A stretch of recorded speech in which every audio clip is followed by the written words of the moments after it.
Ibu, bapak, saudara-saudari, anak-anak, adik-adik sekalian yang saya kasihi, kembali bersama dengan saya Romo Kristoforus Harilyong. Kita akan merenungkan secara sederhana bacaan Injil pada hari ini, Jumat 15 Januari 2021. Injilnya dari Markus bab 2 ayat 1 sampai dengan 12. Setelah kita membaca, merenungkan bacaan Injil pada hari ini, apa yang bisa kita renungkan? Bapak, Ibu, saudara-saudari terkasih, menarik di sini. Saya menawarkan demikian. Ketika Tuhan Yesus melakukan mukjizat untuk orang yang lumpuh itu, di mana Tuhan Yesus melakukan dua hal penting bagi orang yang lumpuh. Satu, dosanya diampuni. Dua, dia diberi mukjizat, bisa berjalan lagi, bisa berdiri, tidak lumpuh lagi. Tapi menarik di sini adalah bagaimana kita bisa melihat, katakanlah, saya mau menyederhanakan, katakanlah, dua kelompok manusia yang ada pada saat itu di sekitar orang lumpuh ketika Tuhan Yesus melakukan mukjizat. Yang pertama adalah beberapa orang datang membawa kepada Yesus seorang lumpuh, digotong oleh 4 orang, dan mereka itu melakukan sesuatu yang tak terpikirkan, membuka atap rumah lalu menurunkan orang lumpuh itu. Ada beberapa orang, lalu dikatakan ada 4 orang. Itu kelompok yang pertama. Kelompok pertama adalah orang yang membawa si lumpuh itu, mungkin menggendong, bersama-sama digotong, sampai akhirnya orang yang lumpuh itu dihadapkan kepada Tuhan Yesus. Itu pertama, kelompok orang yang pertama. Kelompok orang yang kedua ketika melihat, menyaksikan hal itu adalah ahli-ahli Taurat. Ahli-ahli Taurat itu ketika Tuhan Yesus mengatakan dosamu diampuni, apa yang terpintas dalam pikiran ahli-ahli Taurat ini? Mereka berpikir dalam hati, mengapa orang ini berkata demikian? Yesus itu, ya, ia menghujat Allah. Yesus dianggap menghujat Allah. Siapa yang dapat mengampuni dosa selain Allah sendiri?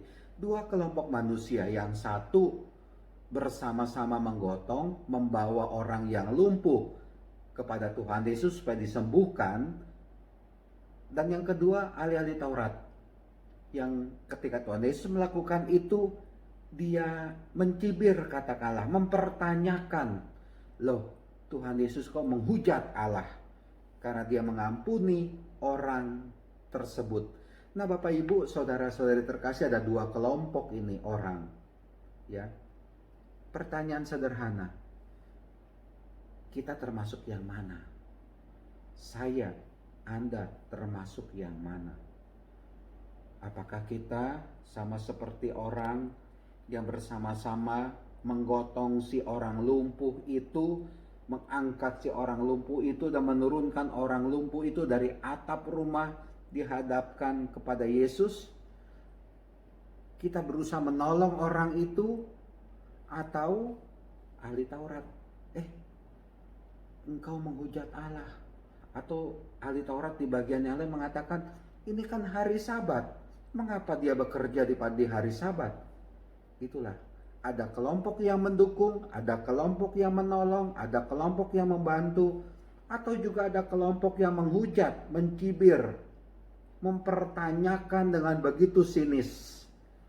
Bapak, Ibu, saudara-saudari terkasih, silakan kita kemudian bertanya-tanya.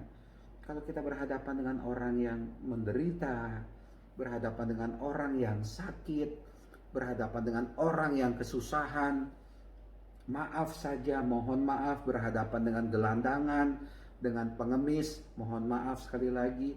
Apa sikap kita? Sikap Anda bagaimana? Seperti orang-orang yang membawa seorang lumpuh itu kepada Tuhan Yesus, membantu, menolong, atau ahli Taurat mencibir, ya, katakanlah tidak memberi perhatian kepada orang yang sakit menderita itu, malah suka ngomongi atau menjelekan orang itu. Katakanlah demikian. Yang ini bertindak, yang ini cuma ngomong aja. Ya. Bahkan omongannya ini katakanlah ya menyudutkan Tuhan Yesus dan juga si lumpuh itu.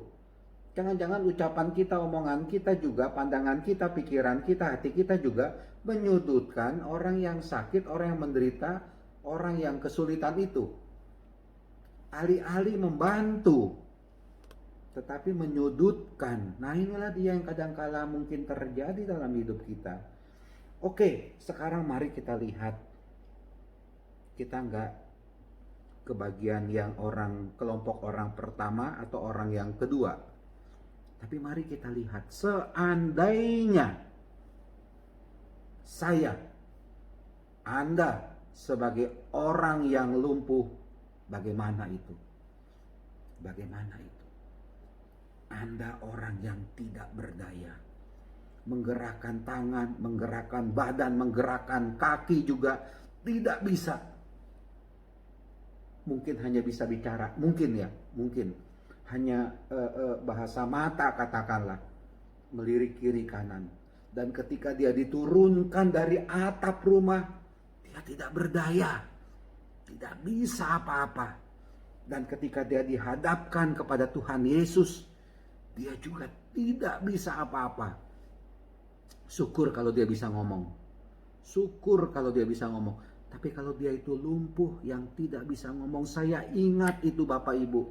Ketika mama saya kena stroke, itu tubuh, saya lupa maaf ya, kirinya itu ya, dia nggak bisa ngomong loh mama saya. Nggak bisa ngomong. Kita bayangkan ini, seandainya Anda sebagai orang yang lumpuh, diangkat ke atas, ke atap rumah, lalu diturunkan perlahan-lahan, berhadapan untuk berjumpa dengan Tuhan Yesus. Bagaimana keadaan kita pada saat itu?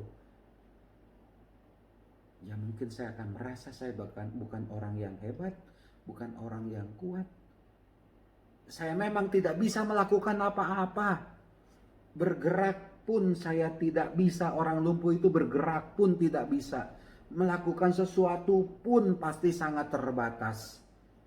Tapi saya pikir yang ada dalam pikiran orang yang lumpuh itu adalah harapan. Harapan yang ada di dalam hatinya, dalam pikirannya. Saya berjumpa dengan Tuhan Yesus. Dan saya disembuhkan oleh Tuhan Yesus. Ini yang harus kita perhatikan. Atau setidaknya kita memperhatikan orang kelompok yang pertama itu, yang membantu menolong si lumpuh itu, daripada kita menempatkan diri kita sebagai ahli-ahli Taurat, orang-orang Farisi yang kerjaannya itu mencap negatif melulu, nyinyir katakanlah, membicarakan melulu. Bapak Ibu saudara-saudari sekalian terkasih, ini yang bisa kita renungkan. Ya.